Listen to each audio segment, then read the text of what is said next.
Sasa dogo. Naam. Bwana, unajua kwa gani nimekugea gari kipande hichi? Haujajua?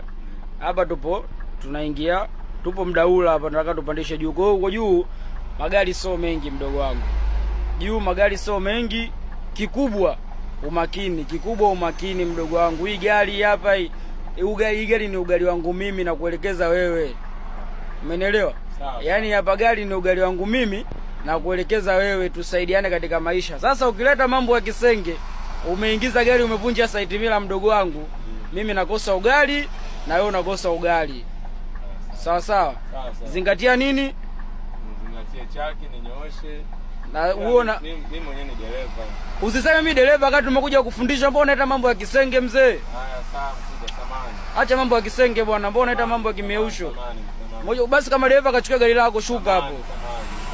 Wewe vipi babu? Tondoke hapo.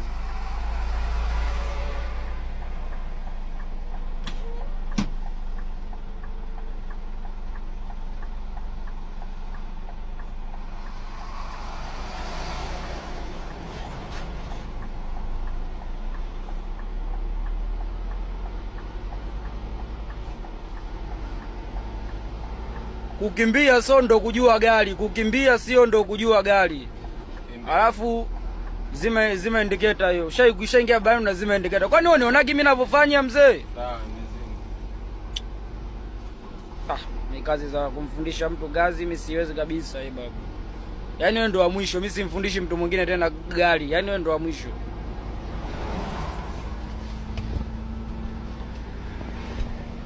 Osha gari vizuri mzee.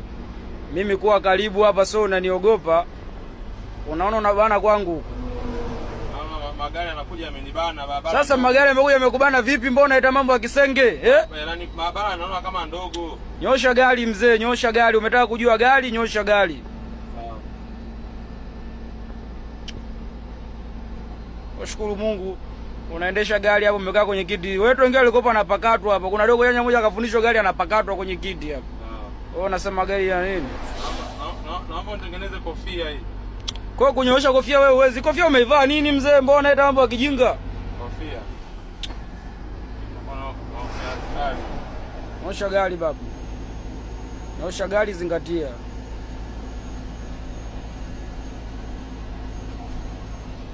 Tulia, kaa sehemu tulia. Usiendeshe gari kama usiendeshe gari kama unanyanyua chuma. Usiendeshe gari kama unanyanyua chuma, angana na site mila hiyo. Usiendeshe gari kama unanyanyua chuma, angana na site mila.